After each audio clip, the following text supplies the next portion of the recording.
folks, thanks once again for joining us. The topic for this session is very specifically focused on how do you, in some sense, get going with your go-to-market when you're selling to SMBs, right? So we're not really going to talk about you've got to, let's say, 1 million ARR and are really looking to scale. But how do you get your first initial customer, and then the very early signs of product market fit and scalability in your go-to-market motion? And again, we broadly try and pick topics.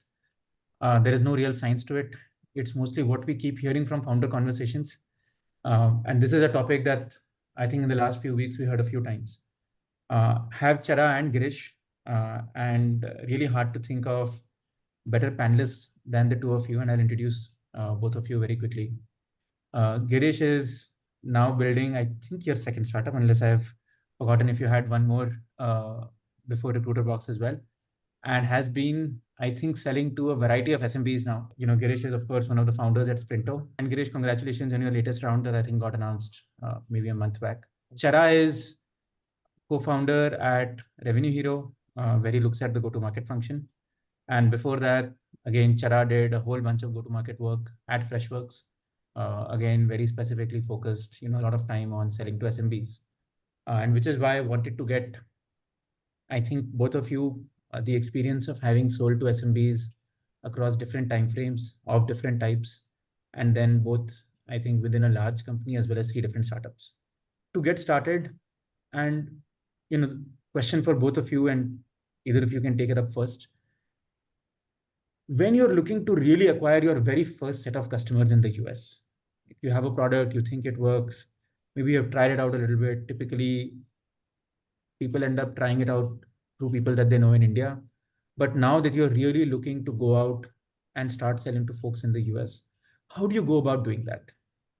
And what have been sort of learnings in that process? So in our case, depending on the category that you're on, right? I think the easiest way to go to market in the SMB segment, at least in the US, is the SMBs aren't used to being outbounded to. And it's also very common for SMB folks to search for what they're looking for. So in our case, what really worked out for our first US customers was brand-based Google ads, right? Where we just wanted to let the world know that an alternate exists for the solutions that you already work with, because we had a strong belief that it is a better product. Right, and that the functionalities solve for what you're looking for, and that's how we got our first few, a lot of our first few US customers, right? So I would say if you strongly believe that your product offering is really strong and that you have a competitive advantage over the products that are already in the market, and if you're in a competitive category, go ahead and let the world know, because if people are searching, SEO typically takes like 6 to 8 months to kick in. Yeah. If you know that your category keywords are reasonably priced, which is pretty easy to figure out, through AdWords, then an experiment is always worth it. Allocate a budget, but also make sure that you keep when to consider this experiment a failure and when to consider it a success. So you don't go down the Google Ads rabbit hole as well, right? Because it's very easy to get lost there. But I would say that's the easiest, most friction-free way to, try to acquire your first few US customers. My general mental framework about generating like your first customers is, first, I think it's, Chara mentioned this passingly as well, but like one of the first things I try to evaluate if the space that my product is in and what I'm really trying to sell, is that a demand generation game or is that a demand harvesting game? And that sort of then instructs what I need to do. Like if you are in a product category that's where the demand exists and then you're just harvesting that demand, then you sort of have to now figure out where does that demand manifest itself. Now it could be Google, it could be a competitor, it could be you can downstream start thinking about those kind of things about what does your prospect potentially do today, and then make sure that you're visible in those places and Then consequently you start getting into those beauty contests, and then the funnel is from there on. Like once you have enough of those conversations, you figure out how to win enough of them, blah blah blah. That starts. It does become a little challenging if you are in a space that is not exactly demand harvesting. I don't have a generic answer to it. I think it sort of comes down to the nuances of now what that is like, who your prospect ICP is, and how you're going to get in front of them when they're not really looking for you. And then it starts becoming extremely nuanced and contextual to the persona that you're really going after. And you might, even though you are targeting SMBs, and mind you, like you stated in the context early on, like none of this has to scale. It's okay. Like this is your first million. It's okay to do things that don't scale just yet, but just at least gets you working and help you figure out what needs to happen. So including things which might require physical touch points or outbound or whatever have you. If you're able to still get those customers, that's good enough. But that's the first fork in the road that potentially comes in my head. Understood. And just to, as a follow-up question, and let's restrict ourselves to categories where you are harvesting demand, right? As opposed to, because I completely agree where you need to go and first generate demand, and maybe because there is some latent need, but you have to go and actively, in some sense, seed those ideas. That would be very context specific. But in cases where there is a demand that we feel we want to harvest, and maybe it is, and we have, let's say, some slam dunk rights to win against specific competition. And building on what both of you have said, and this is what we have observed, typically people will do very targeted outbound motions to begin with. It doesn't scale, all of us know it, but we know here is what our ICP, we'll be able to test out. We think we have a right to win. Does it exist or not? At some point, you need to start transitioning that outbound motion into some form of inbound. Right? Maybe it is a very cost-effective Google Ads related inbound. Right? Maybe it is inbound that gets generated through really smart content campaigns. When do you start thinking about the transition, and then how do you go about doing it? Any thoughts on that front? Maybe if I layer in, should you do the outbound at all if it's in the harvesting context, even in the beginning? Because there are lots of folks on the call who might be entrepreneurs, who might be at the first step of their journey. I mean, should they be doing that outbound even for the first 10, 20 customers, or should they just go inbound right from the get-go? I have a take on this, right? I think when you're in the demand harvesting category, and you have a real right to win in that category, I think outbound to SMBs does two things, right? One is you're reaching out to folks who are already problem aware, have gone through the implementation of a product like yours, right? And you're just replacing a product that they're already using, right? Because like you said, if you're in demand harvesting, you're probably going up against an incumbent. So that outbound actually opens up a lot of doors that you otherwise would have had to cross to convince people about the problem, about the solution, and then your product. Whereas when it's outbound in demand harvesting, you just need to convince them of why you rather than why now and why this problem. So I would say outbound, as long as you have. So the hardest part of outbound across and in this particular category is generating the right list of people to reach out to. So I think that's become very easy these days, right? Due to a lot of different tech reasons. So if you're able to generate that list, I would say it's definitely worth a shot. In fact, we got our first a few $100,000 in pipeline doing rip and replace outbounds, and we didn't really have to convince these folks about why why you need to solve for this problem, just why RevenueHero, right? So I would definitely say that outbound is worth it. And SMB organizations are always surprised when they receive outbound emails, and pleasantly surprised, and are willing to engage in a conversation. So it's definitely worth a shot. Actually, sorry, Chara, if I may ask a follow-on question to your answer. Yeah. If it's an existing category, I'm still trying to understand the benefit of that outbound in the first place, because in outbound, presumably you have a lower level of knowledge of their intent compared to inbound, where they are searching for something, right?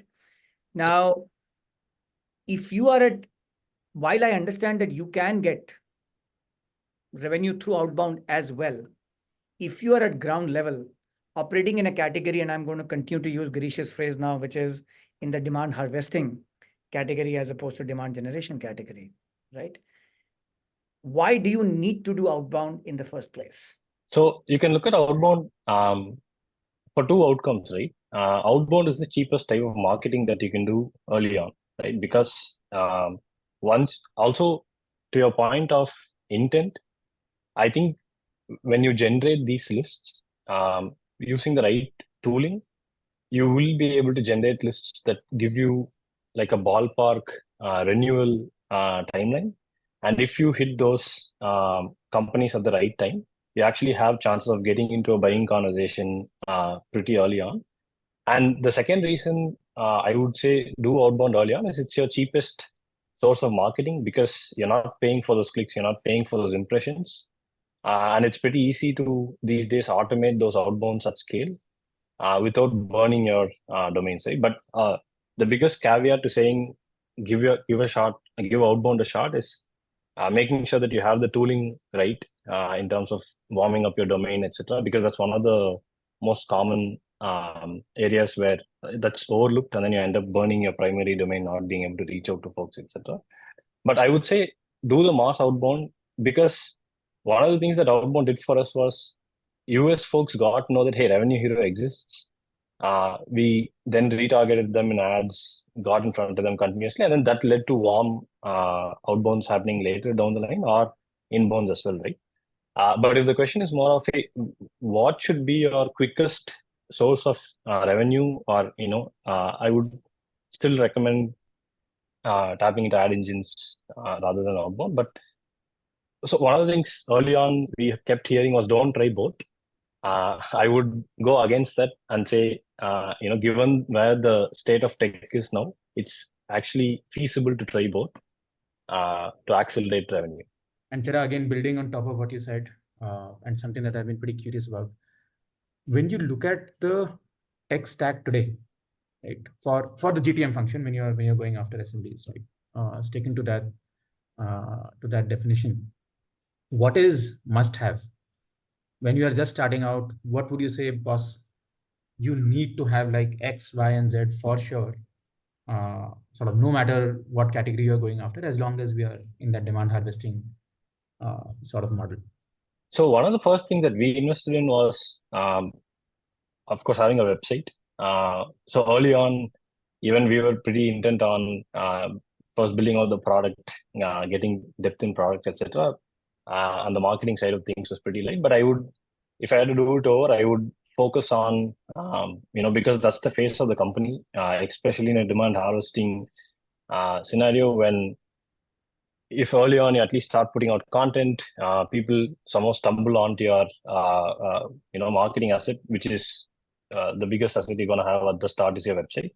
I would say quickly get a Webflow or a bubble that allows you to just get a page up, let the world know what you're doing, and with enough resources, right?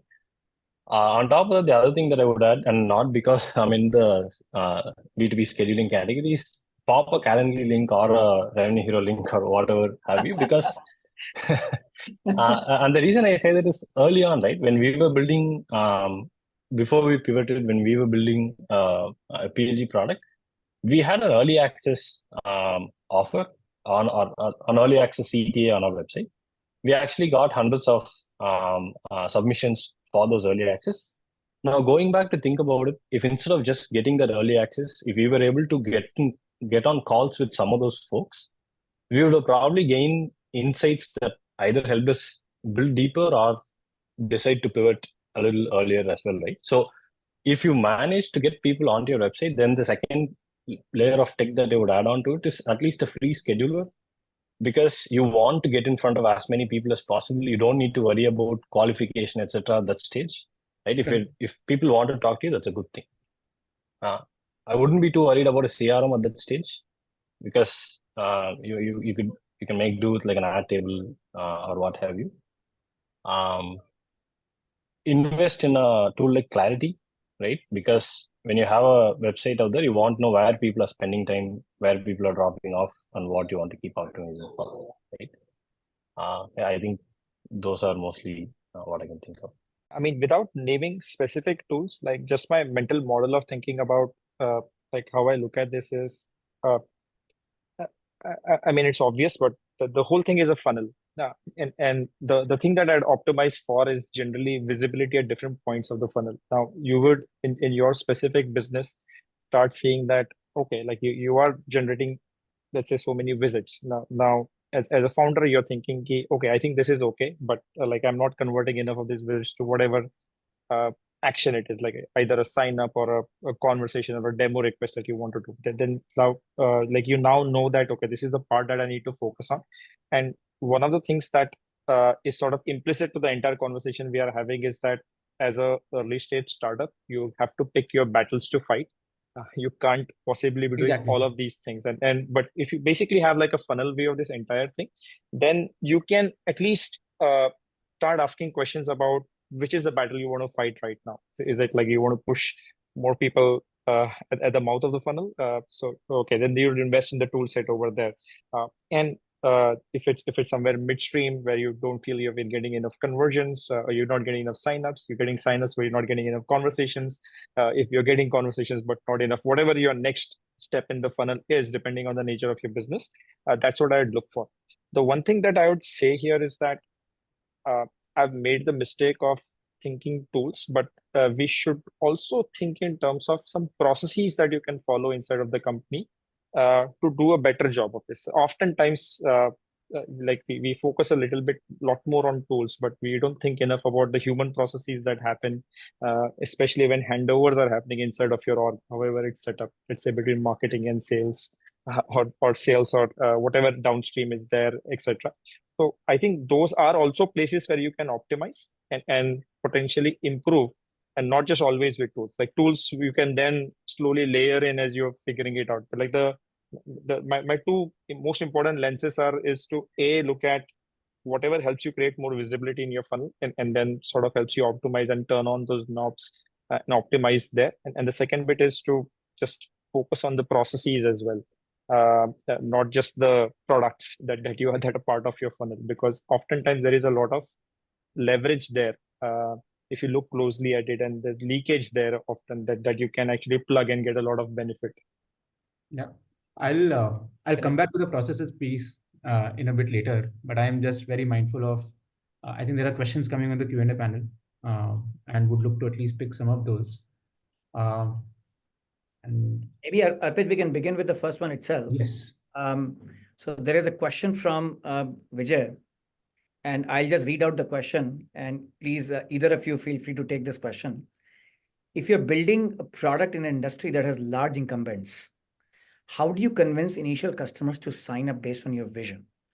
And I'm saying vision because while you may be building something which is far superior compared to existing solutions, the initial version or MVP would still be far from it. So how do you, in this kind of a situation, convince people against large incumbents? And again, putting this within the SMB context. Okay, I don't know if I'm interpreting the question correctly, so I'll paraphrase it the way I understand it, and then then hopefully it'll be clear. Basically, assuming there's a more mature product, incumbent product that's out there, you're not 100% of that product yet. You have a roadmap which will eventually get there, but and you're dealing with an SMB customer.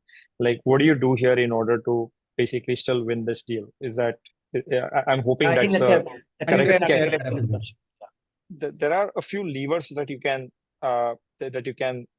bank on, and depending on your context, one or more of these levers might actually work. I think we often underestimate the power of how much value you can bring to the table for by customers by talking about your support. That's one of the things that incumbents usually miss out. So there is a certain degree of fear that people have that, hey, I'll use this, but I don't know if it will become useful eventually. And you could basically factor that in, that you just you use that as a lever that's saying that, hey, you're going to get like a lot more attention from us and better support and overall in order to basically make this a success for you. That's one of the levers if it works in your industry. Again, all of these things have varying mileages depending on your context. The second thing that I've seen working is just an ability, there is a certain class of your customers, and if this happens to be your case, where they believe that this is going to be a fairly long-term relationship. So they're not just making a decision about now, but for a certain degree of in the future. And what you can, if this is true in your context, is that you can sell them having a say in that relationship as it moves forward. So it like this is often used in enterprise context by talking about design partnerships, but some version of that, even when you are with a smaller customer, where you could sort of show that path to them and say that they will have a say in that path for you, that carries a certain amount of value. So you could use that. There is of course price. If that's a context that works for SMB customers, then that works out as well. Just layering on top of all of that, right? We've been in this situation quite often earlier. And see, one of the things is just show willingness to win, because there are certain things that your incumbents will just not be able to do or do, right? Like early on when you're in deals like this, just let them see how hungry you are in the sense that, hey, I'm willing to get you onto a Slack Connect channel, get you on conversations. I will replace your entire existing implementation. Because one of the things people think about when you go up against an incumbent is not just, hey, you're a new product, but also, do I need to go through this entire process of implementing something new, the amount of time that comes with it, the effort, etc. An incumbent can never offer to say, hey, I'll set up your entire product for you. I'll provide you 24/7 support, like Girish offered. And also, given that you're building something much better, you put in the hours, let them understand how well you understand their problems, get on calls with them, offer things that the incumbent never will be able to offer, do ridiculous things to win the deal, right? And let them know that you're willing to do those ridiculous things because you're hungry enough to replace that incumbent. And people will be okay with a few features less, right? We've gotten to so many deals where their status quo wouldn't have been met. But from the conversations, they realize that, hey, these folks are hungry. They'll ship the features that we need. Even if they don't ship, our G2 reviews also reflect that, right? They'll say, hey, these folks might not have had all the features when we got on board, but the pace at which they shipped and the onboarding process is what convinced me. And just let them know how hungry you are and genuine and understand the problem really well. And I think that's a big enough signal for somebody to take a bet, right? Because early on, the stage at which we are discussing, a lot of our customers are taking bets on us. Just make them feel secure enough to take that bet. Just to double click on what Chara is saying, you will not find enough people who sort of position themselves as aligned to the business outcome that your customer wants.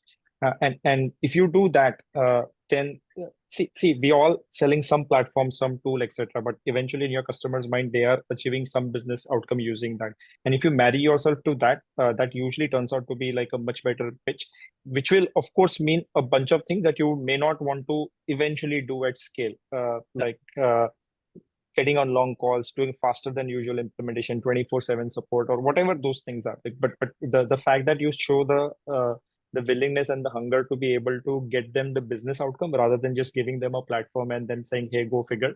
Like that usually matters a lot, especially for SMBs. That can help a lot as well. Somebody in one of the meetings, I remember in one of the sessions, somebody made a statement that the hunger of the newcomer almost always beats the arrogance of the incumbent. And while you have many disadvantages, I think just that hunger sometimes just takes you over the line in many cases. I think Amar had this question that oftentimes you hear a very specific objection that, hey, this is a very core part of our business.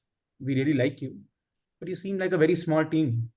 And in some sense, almost like, can we really trust you? So how do you build some of those points around credibility when you are going and talking to your customers? Anything over and above what we discussed just right now? Because I think we're talking a lot about the product roadmap, and then of course we started talking a few more things.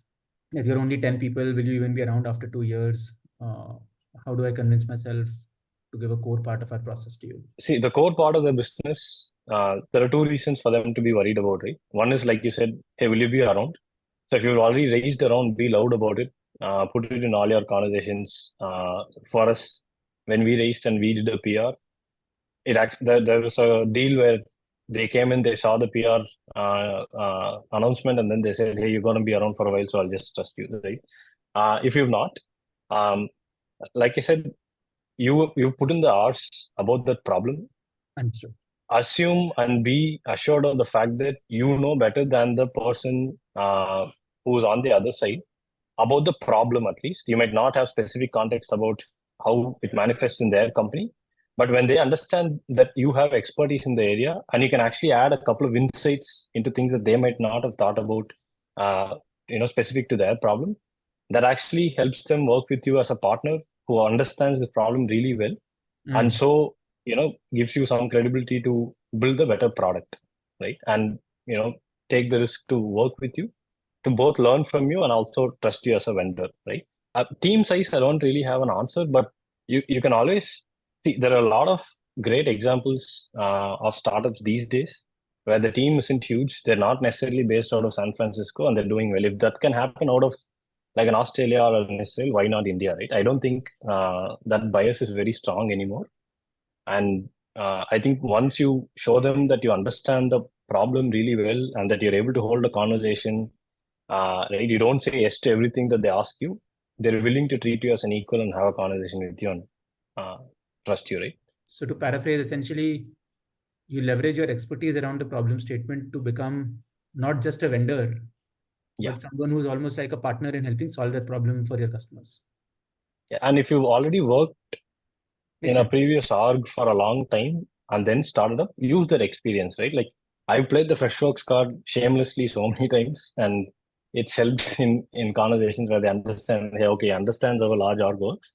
Their organization might be small, but it's not like we're working with somebody who doesn't understand how companies work, right? So, I'm actually going to take two questions around outbound and combine them. One is from Sid Mathur, and the other is from Aniket. So the questions are that at what ACV and account retention rate do you believe that outbound will begin to make sense? And even if you have to do outbound, I think, Chara, this is something you referred to, that it's very hard to build a high intent prospect list. How do you build that high intent prospect list? What are the tooling, etc., available? And I think if either of you can also put this in the context that when we are talking of very young companies, they may not necessarily be able to buy a $50,000 license of Bambora. So what kind of tooling can one use to be able to create this high intent prospect list will also be useful to understand. I have I think Alok, you had asked this earlier as well as to, is it even worthwhile doing outbound early on? My answer, I'm just stitching that in because I don't, this is basically like a question, reverse question is why not? Like in the sense, if you see at another channel, if you can, you should. Unless this is like a resource crunch problem that, hey, doing outbound means that I don't get to do something and else. And like Chara said, there are avenues where this has become a lot easier today than it was probably 5 years ago. The couple of reasons that I'd still do outbound fairly early on today is that it's a muscle that takes a certain amount of time to build. And even if it means it's only going to be like 10%, 20% of your leads today, and a large majority of your leads are going to be inbound, it's a good muscle to build. It is a good muscle to build because it eventually scales, and your inbounds are going to hit some ceiling based on either ads or whatever it is that you're doing today. So it's a eventually you're going to need multiple channels, and this could be one of the channels. The second reason why I really like outbound is what will happen with inbound is that you don't get to choose your customers. So for whatever reason within, like even in your tool, right? As soon as you open your doors to inbound, there's this people just come in hordes, and there's this huge chance that you'll just keep getting distracted because everybody's coming and they have some notion of where they want to take your product. And if whatever focus that you wanted to say that, hey, okay, I want to target SMB customers in this vertical or this persona of SMB customers, or whichever way you might want to characterize that, it all gets lost because you then as a team just bend over backward to meet the demand that's coming through the pipe. But Outbound allows you to actually test out some hypothesis. So I think that's still a worthwhile thing to do, because in some ways it's like taking your destiny in your own hands and seeing whether whatever you think your opinions about the market are really hold true or not. Right. There's of course this whole problem of timing, which is you're doing outbound. They might be the right persona, etc., but the timing just isn't right. There isn't intent today, but that is factored in as long as you have realistic expectations of the in terms of what you can get out of outbound. Like if you expect to build like 100% outbound game, that's a very different thing. But if you're okay with the trickle, I think as long as you have realistic expectations over there, that is still a reasonable thing to do. When it comes to tooling, I'm just going to I'm curious what Chara does over here. It's something that's a little bit 1 degree away for me, so I don't have any specific thoughts in terms of tooling. But I'm generally saying that at a very high level, it's not going to be constrained by money as a resources, but I think the bigger resource over there is whatever leadership bandwidth is needed to make it actually work, because that is usually the more rate determining and the limiting factor to whether you can actually make outbound work. Like Chara said, there's a lot more tooling available today than it was earlier. But yeah, I'm curious what you think about the Chara as well. Tooling wise, right? The traditional ABM toolings of the world, I think for early stage is just not even thinkable, right? So I'll tell you what we did. You don't always need to start with product, right? You can always start with companies that offer this as a service. I'll plug them because they're good. They call task minions. So for us, finding out if a competitor or if a customer is using tech was easy because it's on the website, it's a snippet. So we just asked them to go find 1,000 companies, and it was very affordable. Even if you're bootstrapped, I would say that a route like this is affordable. And the second thing is be creative about building a list, right? See, early on, you don't have customers, you have time, right? So check out your competitor AEs, who they're connected to on LinkedIn. Go reach out to them, because if an AE is giving out a connect request, or an SDR is giving out a connect request to your ICP in another company, they're most likely doing that for a sales conversation, or they've already sold the product. So build your lists off of LinkedIn, build your lists off of sources like this. A LinkedIn Sales Navigator license, which a sales rep needs anyway, is also good. These days is one of the best places to build out those lists. It's just very manual. You're not able to scrape the list and get a huge list out of it, but it's still one of the most effective ways to do it, right? Like filter by your ICPs, note them down one by one, start reaching out to them. I think early on, those are the things that you can do that doesn't scale, but allows you to do at the stage that you're in. I have a slightly different point of view than both of you. And I know that in both of your cases, in Sprinto as well as RevenueHero, I think you guys have had phenomenal GTM thinking and machine from the get-go. Both of you were very high velocity. And in RevenueHero, of course, we've had a closer look. But I remember from our discussions in the past as well, Girish, that you guys were very fast out of the blocks and very fast motion. And the reason I want to add my bit is that I find that different founders come with slightly different level of go-to-market orientation. And as you referred to it, Girish, that you're right that outbound, one of the reasons to do it is because by the time it really comes to fruition, it might take some time. So unless you start today, you're not going to get there. But at the same time, as you also said, part of the success comes from how much leadership bandwidth you have. And depending on the set of founders we are dealing with, and depending on what battles they're fighting at what point in time, one may find that trying to make everything work at the same time, inbound and outbound, for several set of founders, at least I've seen, actually it becomes a mess. And they might be better off just getting one channel to work first before they get to the second channel. And in that sense, sometimes there is no right or wrong answer, but I've found situations where when founders are trying to get both up and running, they end up actually being unsuccessful with both because they're not able to give the resources or the mental bandwidth that is required to make it successful. When you are setting up an outbound motion, any benchmarks on basically what are good conversion rates to have? I think Shia and one more person who was anonymous, they both had the same question. So just a follow-up on any good practices to keep in mind. When you say conversion rates, right, from I think outbound, the benchmarks are established.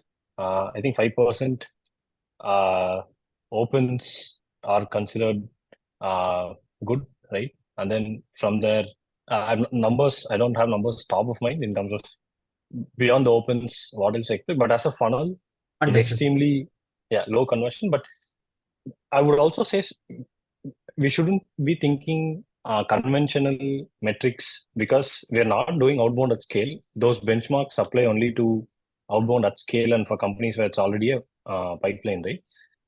So when we thought about outbound, like I said, you are a no-name brand at the beginning.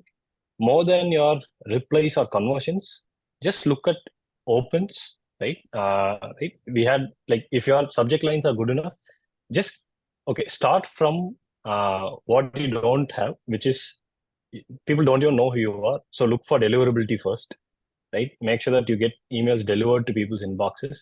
You've cracked that, you've not burnt your domain. Now look for open rates. Let people write good enough content for people to open your emails. Get that to like mind-blowing numbers by continuously optimizing your content. From there, look at people actually replying. It's okay if it's 1% at the beginning, if it's less than 1% at the beginning. I would say keep this incremental. Don't compare yourself against benchmarks and let yourself fall out of that motion because the industry benchmark isn't indicating that you're successful. That's a very fair point, especially when you're just starting out and your objectives may also not be to do this in a scaled fashion anyway. Girish, going back to the point that you made about process, and as I had said, I promised we'll come back to it. One of at least the questions I would love to get your opinions on is, by and large, selling to SMBs is a high velocity motion. Right? You need to sort of reach out to them quickly, and then that funnel that you were talking about, from the time that the top of the funnel gets generated, somebody starts engaging with us, a meeting gets set up, maybe there is a demo, getting them to conversion. You want people to move as quickly as possible because their purchase cycles are relatively shorter. Chances are they are evaluating competition as well at that point of time. And I know we have discussed a little bit about the tooling that one can use at different points and the kind of motion that we can have outbound, inbound. From a process perspective, what are some best practices that work in terms of just keeping velocity and throughput going in this funnel as high as possible? From personal experience, especially if you can afford it, the simplest process is one person managing the entire thing from beginning to end, because then they maintain context. Okay, of course, this is not scalable. It doesn't work. And but let's say, like I did the first 100 sales at Sprinto. And the point was that like I knew these guys right from the time that they registered like a demo, right to the point that they became like a customer, and like I was involved in some way up to the implementation as well, just so that you make sure that up to a certain depth, even down your funnel after they become customers, like you understanding the entire process. As a founder, this is, I think, important. You to just be involved. I think that's the simplest way that you can remove any leaks. Now, you can't obviously do this ad infinitum. So you have to now start replacing some parts of this by other people. And I think when I say process, I don't just mean process in terms of making sure the customer goes through the entire life cycle, but you'll realize there are like a zillion things that the founders are able to implicitly do that eventually you will have to processize. So I'll give you an example of the fact that it's like when someone signs up for a demo, like basic discovery, even though it's an SMB customer, about, hey, like what's the size of your company, what's the role that they are doing, what's the use case that they're actually primarily in your tool for, where did they find you. Basic things like this is something that we'll implicitly understand because we know how it matters later. But these are the kind of things that you'll immediately see that is non-existent if you just hand it over like to like a marketing and a sales team. Like you'll suddenly feel like you don't have enough visibility about it. So even if it means like a process around getting that discipline to get this into like a CRM or whatever way you're doing. Like I'm not suggesting you use a CRM. If it's a spreadsheet, it's a spreadsheet. But the fact is you're optimizing for velocity. And if you don't have that information, it just becomes harder and harder for you to build this out as you go as you grow the business. So when I say process, at least in terms of visibility, I get very nervous when I'm not able to see.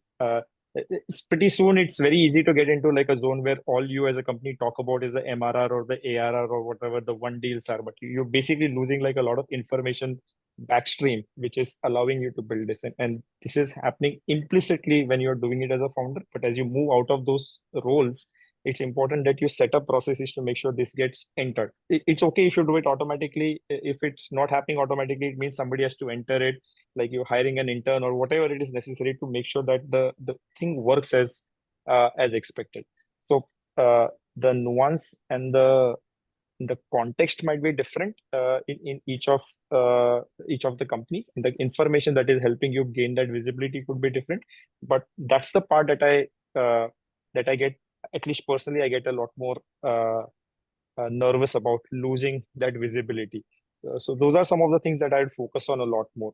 Bottom of funnel, implement a scheduler that helps you increase velocity. But I think so. But that aside, right? So one of the things that we early on did, because we very similar to Girish, like founders were involved in the first 100 to 150 customers.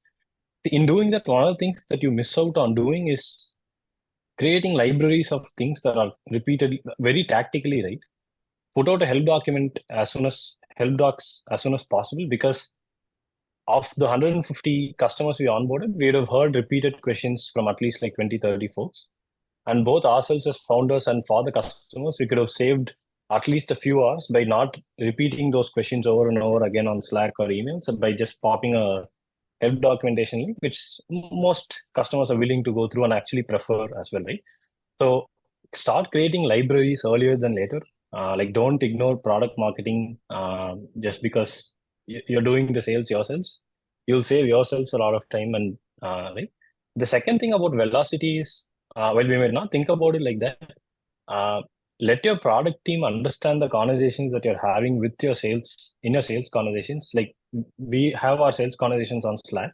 The product team gets immediate visibility into those questions, into those bugs, into those feature asks, and features get shipped out before we even have to go have the conversation around it.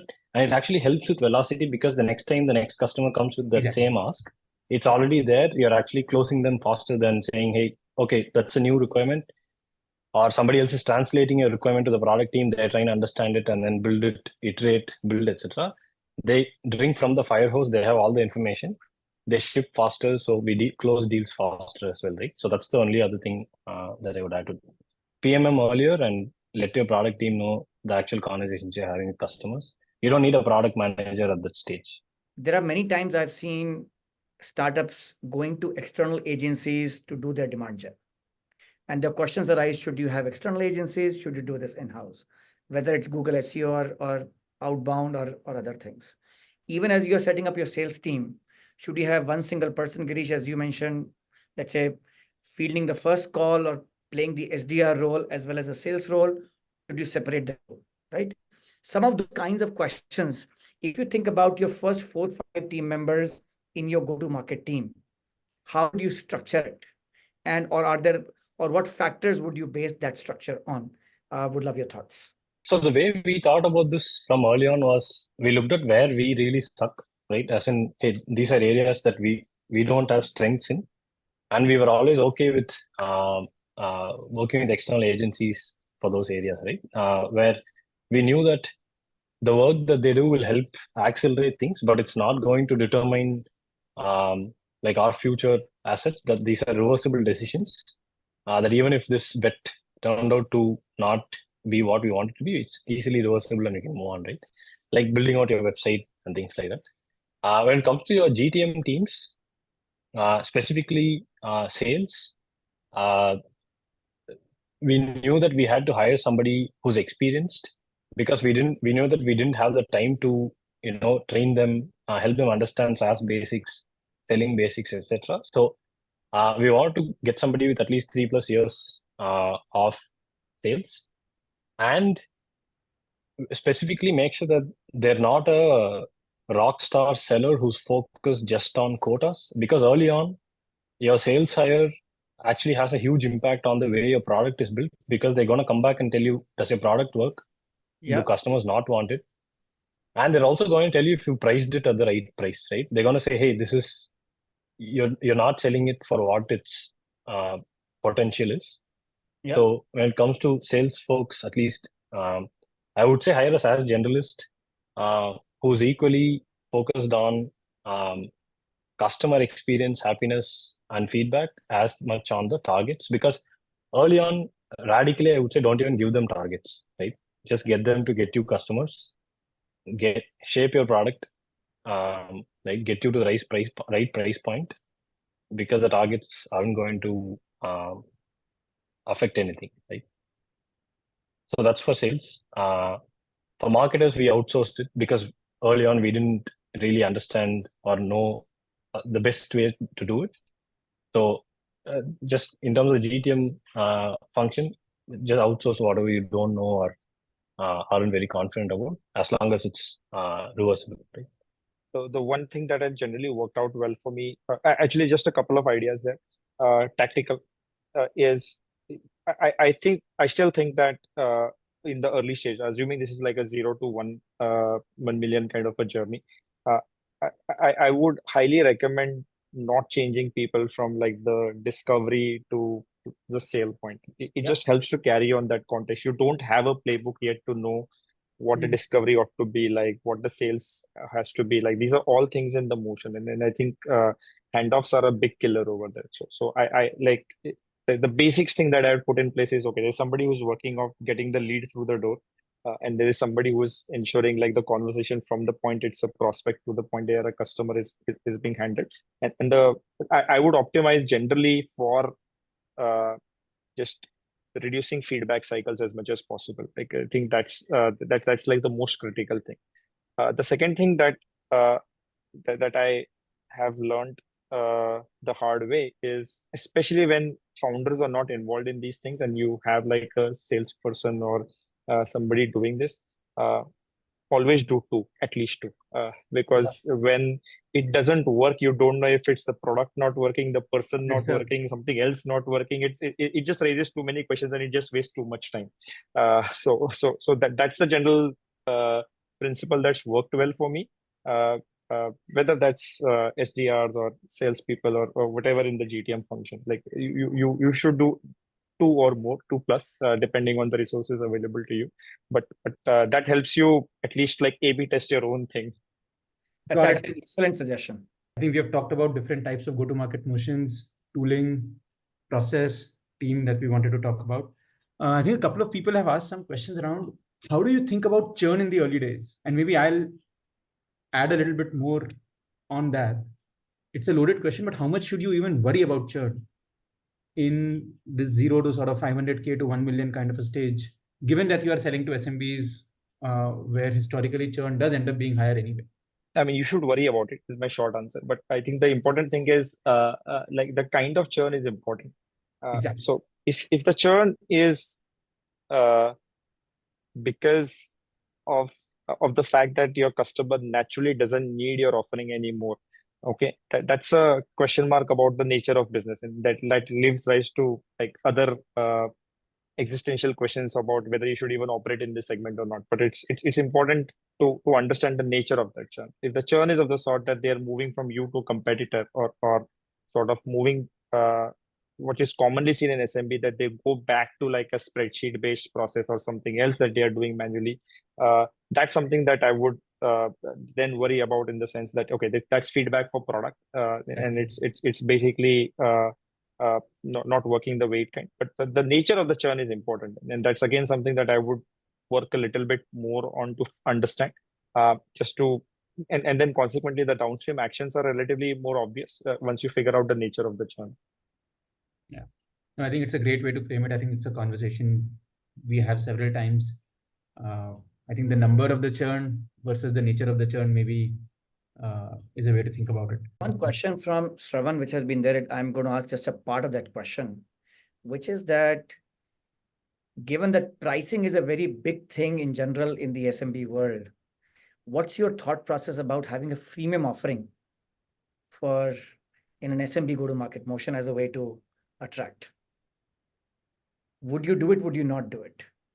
Or when would you do it? I think the type of offer itself is very contextual to the kind of product that you're building.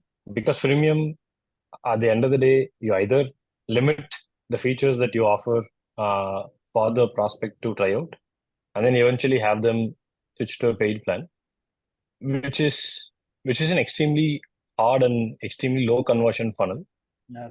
And if you're going up against, since we're talking about demand harvesting, if you're going up against somebody who's paying for a customer or paying for a product, getting them to invest the time to try out like a limited version of the product and then purchase is actually a much longer sales cycle than you would want to be in, right?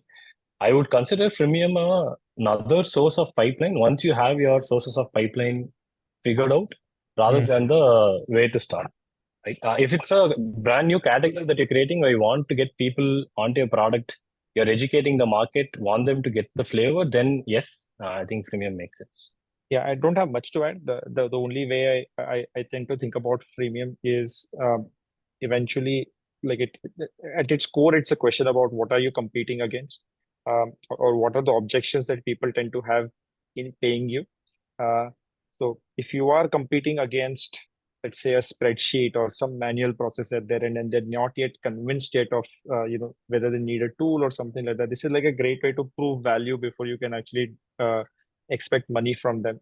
It can sometimes even be like a tactical thing if you're competing against an incumbent and they really have like a reasonably large barrier to entry, and this could become like another way. But use it carefully. It can quickly become addictive. It's a powerful tool, but it also I've seen companies struggle taking away freemium once it's there. So I would be a little wary of it, but yeah, it again, like my mental model of thinking about it is again, what exactly are you competing against, and consequently, what will it unlock for you if you added like a free version of your product. Thank you, Girish. Thank you, Chara, for joining us today.